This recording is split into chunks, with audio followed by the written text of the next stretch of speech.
Hello everyone. So this is part 2 of chapter 10 history, which is colonialism and the countryside. So in the previous video we discussed about the first topic, which is Bengal and the zamindars. In this topic we'll be starting with the second topic, the hoe and the plow. So in the zamindari system we talked about settled agriculture.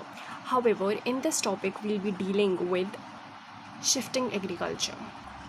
तो shifting cultivation में क्या होता है that people they clear a patch of land and then उस पर cultivation की जाती है विद द हेल्प ऑफ हो which is basically an agricultural equipment comprising of a thin blade, जिसे हिंदी में फावड़ा या कुदाली भी कहते हैं, right. So this hoe in the topic symbolizes shifting cultivation as opposed to settled agriculture which is symbolized by plough.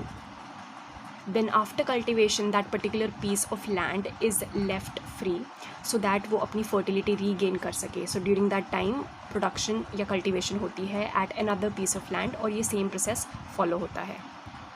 So usually this is the type of agriculture which is practiced by people living in the hilly region.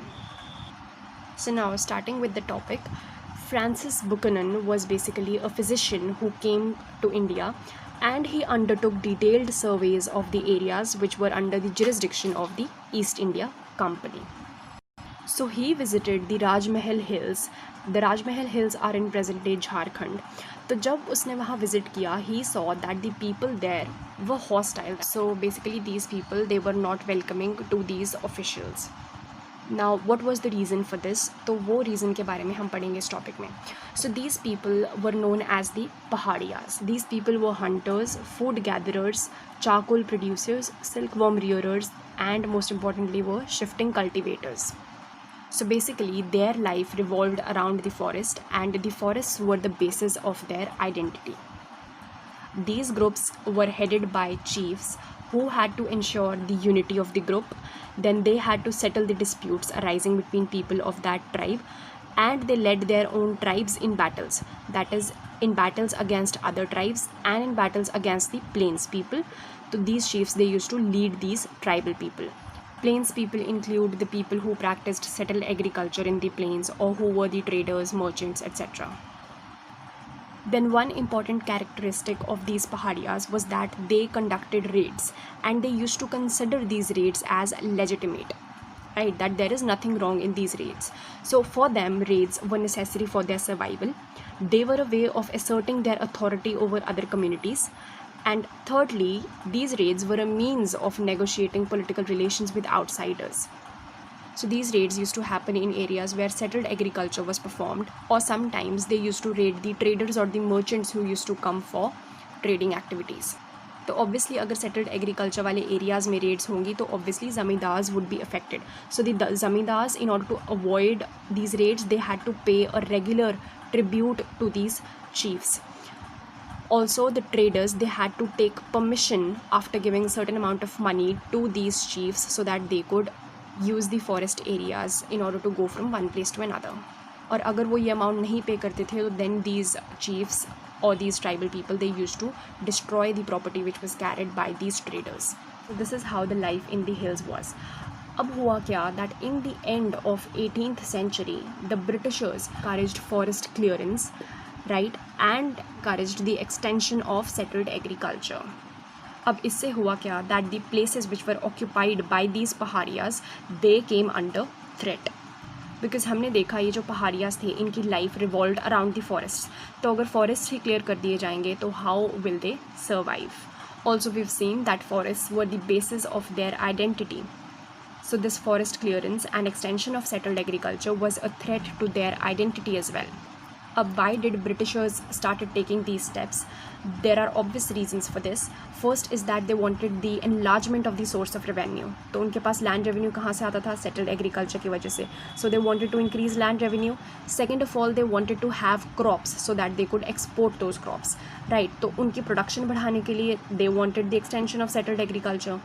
Thirdly, they wanted to create a settled and ordered society, because ये जो tribal society थी which was headed by the chiefs, this was not something which was under the direct control of the Britishers, right, and they used to consider these tribal people as uncivilized and barbaric.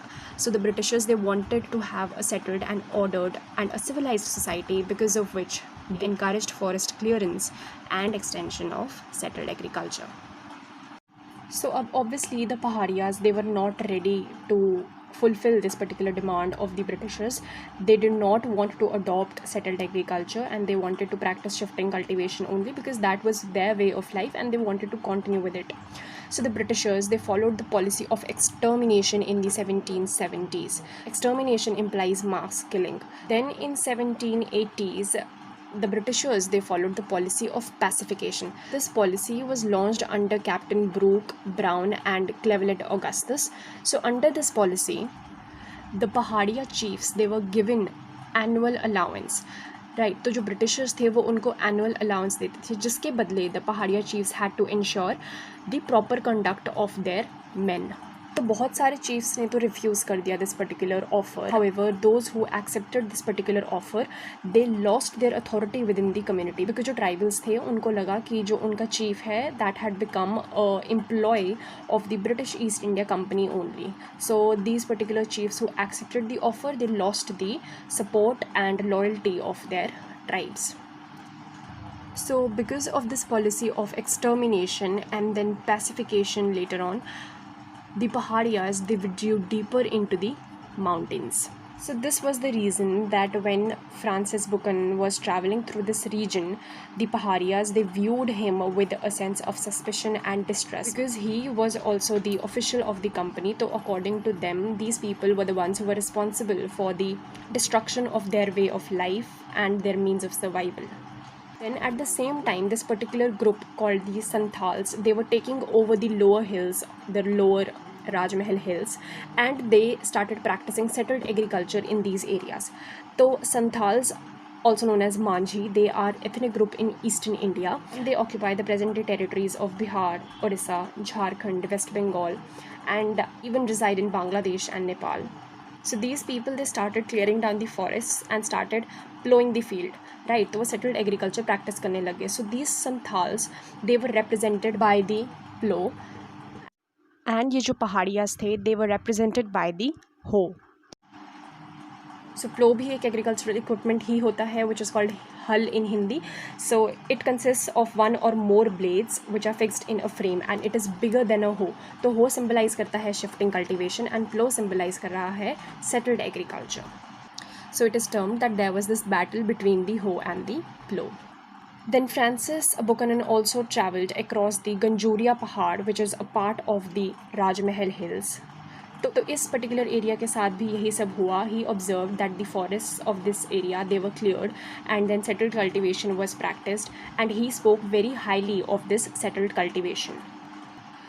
So when he inquired about this, he got to know that this particular thing was also done by the Santals.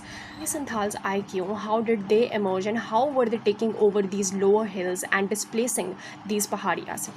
So Santals started coming into picture in the 1800s. They displaced the hill folk and they cleared the forests and they practiced settled agriculture on these areas. Right. तो अब क्या हुआ? जो Paharias थे, they were resisting the British attempts. So because of this, the Britishers as well as the zamindars, they wanted a solution to this particular problem. तो वो पहाड़ियस को तो persuade कर नहीं पाए थे. They thought of supporting these Santals and उन्होंने सोचा कि ये Santals जाके वहाँ पे अपनी domination establish करें. So because of this, the Santals, they were given land and they were persuaded to settle in the foothills of Rajmahal. तो ये जो land उन्हें दिया गया, it was known as the Damin-e-Koh. This is a Persian term which means skirts of the hills. So this is basically a forested hilly area from Bhagalpur to Rajmahal. तो ये area उन्हें दे दिया गया and a condition was put forth that at least 1/10 of this area had to be cultivated in the first 10 years. Right, so because of this, the Santals, they were rapidly extending the area under their control. So the Santal settlements, they expanded rapidly. Also because cultivation increased, the company was getting more and more revenue. However, धीरे धीरे problems started to emerge. Up the state started levying high taxes on these lands. Plus the money lenders, they were also charging very high rate of interest from these Santals. And the zamindars, they were asserting their control over this Damin.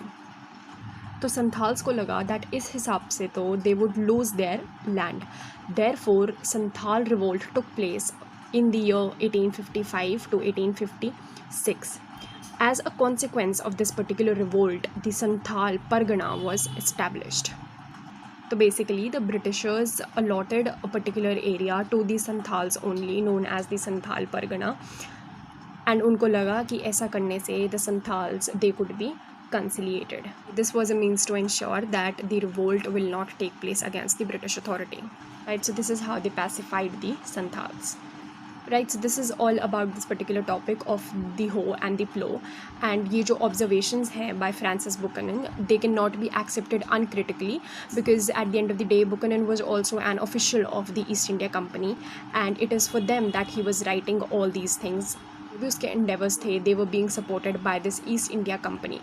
So when he was speaking highly of the settled agriculture, or when he was criticizing these forest dwellers and terming them as uncivilized and unordered, and stating that the forests they had to be converted into agricultural lands, so all these observations of his were to some extent motivated by these particular things as well.